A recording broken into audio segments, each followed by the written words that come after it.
Hello there. Welcome to Just the Dis. I talk about Blu-rays here. My name's Brian, and today we're talking about some Severin Films releases. I think these were actually their July titles, but I am going to offer some pairings to go with each one as I talk about them. I think there's 4 titles, and I have at least one pairing per title. And let's start with my favorite of the bunch. This movie is called Siege, aka Self-Defense. It is from 1983. It is Canadian, and this is the slipcover, inside artwork. And this one is a pretty neat little movie that I didn't ever really think was going to make it to Blu-ray. I don't know if it ever got a DVD release. It might have had something small, but I remember the Media Home Entertainment VHS tape, and it is a siege movie, as you might guess. It involves Nova Scotia, and as I said, Canadian film, and so it's about at the beginning of the film there is a police strike, which is always kind of scary. It doesn't happen too much in movies, but actually one of my favorite sort of things in a film is when the police are taken out of the equation so that there is no possible rescue from the police for our characters. It does happen from time to time. And in this case,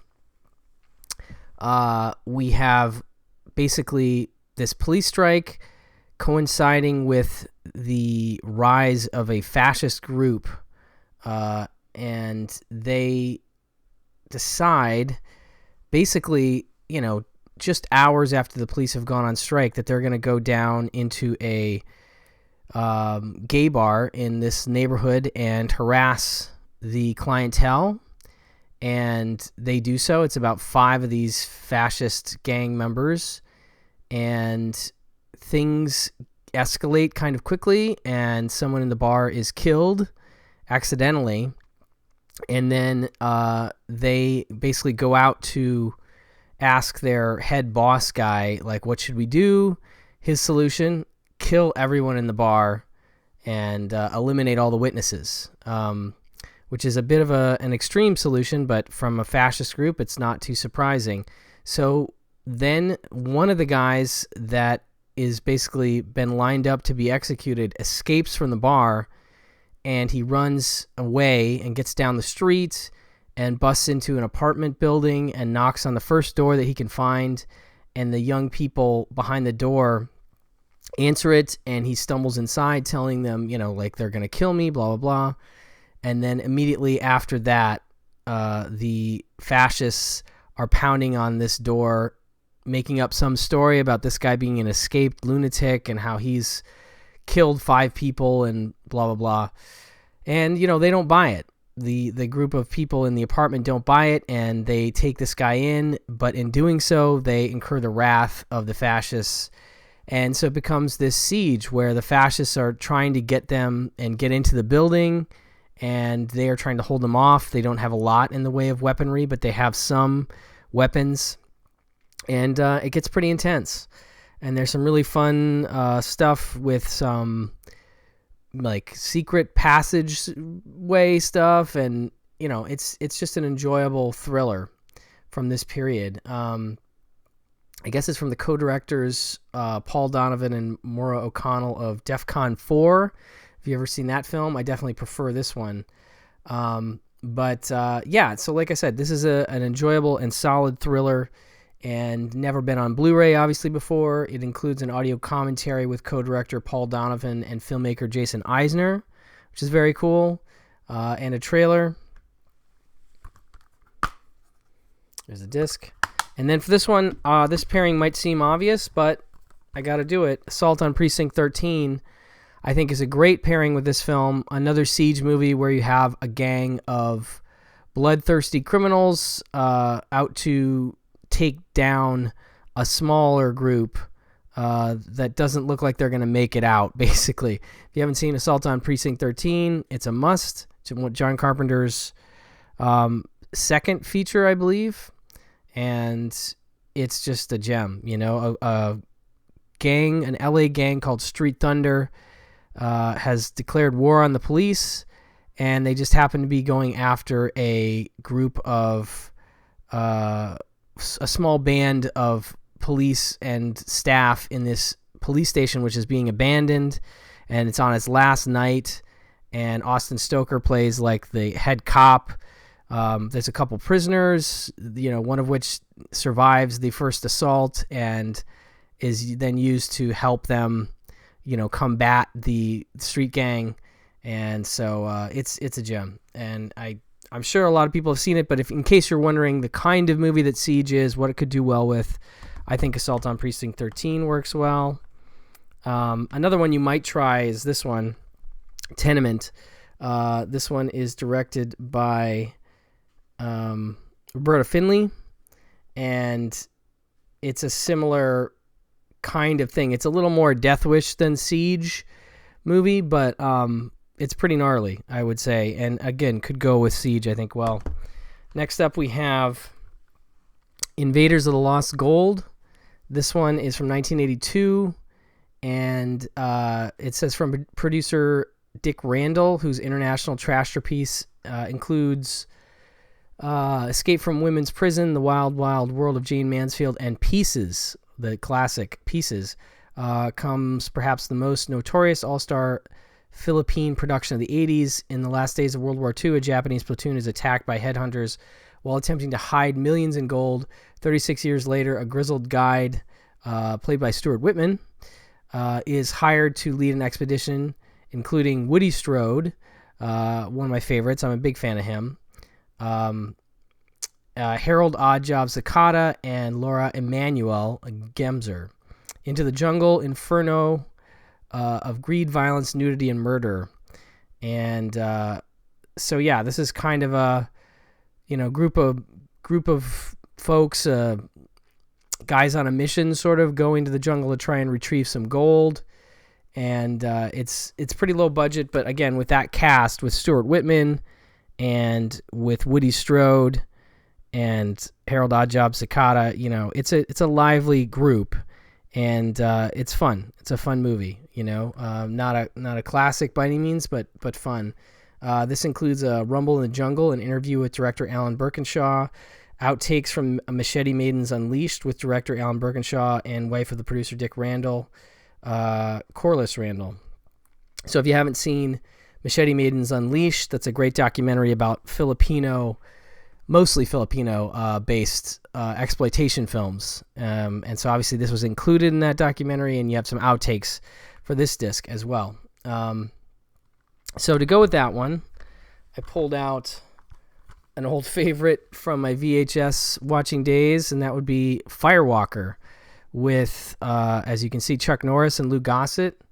And they are soldiers of fortune with little to show for their exploits, and they get a treasure map and go off in search of a treasure in order to secure their bounty. And this one also includes John Rhys Davies and Will Sampson, among others, in the cast. It's directed by the great J. Lee Thompson, Tarantino favorite, J. Lee Thompson, and it is a Cannon film. So you know you're in good hands with Cannon. But yeah, I hadn't seen this one in forever, and I do think it's maybe even a better film than Invaders of the Lost Gold, but I also think it pairs well with that film. So if you're looking for some fun gold-seeking adventure films, these two are solid. Next up, we have from Severin, Skinned Deep. And this one is more recent. It's from 2003, and it is kind of nuts. As you can kind of gather from the back here, you have this brain-looking guy, you have Warwick Davis, and whatever that is. And basically, this is, I've heard it compared to the Texas Chainsaw Massacre type thing. You have a bizarre family who takes in another family that, you know, sort of a road trip kind of thing gone wrong, and it definitely goes wrong with this group. So it says This is the worldwide premiere of the unrated version. His mind-blowing work as an effects artist has included everything from Frank Henenlotter's Brain Damage and Frankenhooker to Matthew Barney's Cremaster Cycle, and for his 2003 debut as a writer, producer, director, Gabe Bartalos created this demented gift from the B-movie gods, about a rural clan of psychotic freaks, the killing spree that takes us places and shows us things we've never seen before, including one of the family members split in half straight down the middle while standing up. That is a very interesting and gnarly effect. And it says, and the final girl that maybe they're depraved undoing. Warwick Davis and Jason Dougray star with an appearance by fandom legend Forrest J. Ackerman in this brutal, bloody, forgotten masterpiece. Yeah, this is a really unique movie. Pretty low budget, and it shows. And this guy is definitely interesting looking with the bear trap mouth. He's pretty menacing.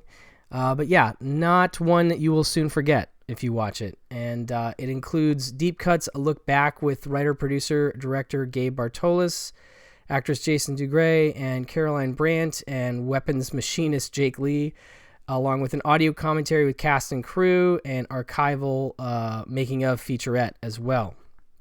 So that's Skin Deep. And I've heard it compared to Texas Chainsaw Massacre 2. I couldn't find my copy of Texas Chainsaw Massacre 2, so I'm going to go ahead and recommend what is maybe my favorite in the whole series, and that's Leatherface Texas Chainsaw Massacre 3. Similar kind of story. A group of people gets stranded in a remote area and finds themselves victims of the Leatherface clan, and it is pretty harrowing. Again, a movie I think is better than the movie I'm pairing it with, better than Skin Deep, but definitely one I feel like less people have seen than even Texas Chainsaw Massacre 2, which would be a perfect pairing for Skin Deep. If you want to watch two psychotic family movies, you couldn't do better than Texas Chainsaw Massacre 2 and Skin Deep. But I think this works well also. So definitely check this one out. This is a really great Warner Archive Blu-ray of that one. And then last but not least, we have one called Born for Hell. And this one is from 1975. And it says, in 1975, Montreal filmmaker Dennis Haru, future director of The Uncanny and Oscar-nominated producer of Atlantic City, adapted the true story of a Chicago mass murderer, Richard Speck, to war-torn Belfast, where a disturbed Vietnam vet drifter, brutalizes a dorm full of student nurses. Re-edited by its video distributor and released as Naked Massacre, Haru's harrowing director's cut has remained unseen in America until now. So that's what you have here is the director's cut, and this is scanned in 2K from an uncut 35 print. And this one takes a little while to get going, takes a little while to get to the him in the dorm with the nurses. But it is interesting. It's different than I expected. It is pretty intense once it gets into that back half, but just really interesting in terms of the sort of nature of the city of Belfast at the time. It's kind of war-torn, and there's like bombings happening. It's just crazy. So that's an interesting backdrop to a film like this that I wouldn't have seen coming, really. This has tons of extra features. As you can see there, The Other Side of the Mirror, an interview with actor Matthew Courier. He plays the main killer dude. Nightmare in Chicago, remembering the Richard Speck murders with filmmaker John McNaughton and Gary Sherman. I'm a big fan of both those directors. A New Kind of Crime, the Richard Speck story with Once Upon a Crime podcaster Esther Ludlow. And Bombing Here, Shooting There, a video essay by filmmaker Chris O'Neill, who I'm a big fan of, who has done a lot of work for Fun City Editions. He's done all the video essays, I believe, they've released on their Blu-rays, and always does a nice job. artist Joe Coleman on Richard Speck, Inside the Auditorium with Joe Coleman, and the Naked Masker US video release cut, if you want to see that, as well as an Italian trailer. And so that is a stacked Blu-ray release. And for those that haven't seen it and those that are fans of it, this is going to be a great release for you to pick up. I was having trouble pairing this one. I was thinking, nurse movies, maybe I have a, 4-pack of the Corman nurse movies, but they're a little bit more comedic than anything. And so this occurred to me as like women in a dorm terrified or terrorized, Black Christmas.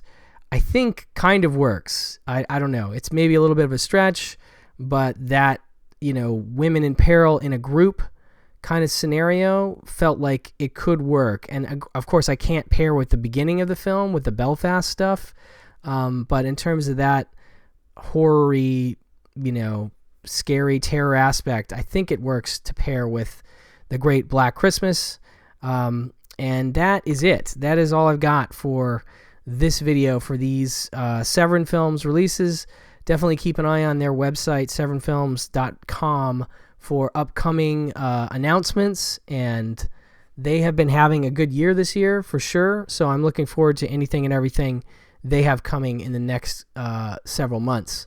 Anyway, thank you so much for watching, and I will talk to you soon. Bye-bye.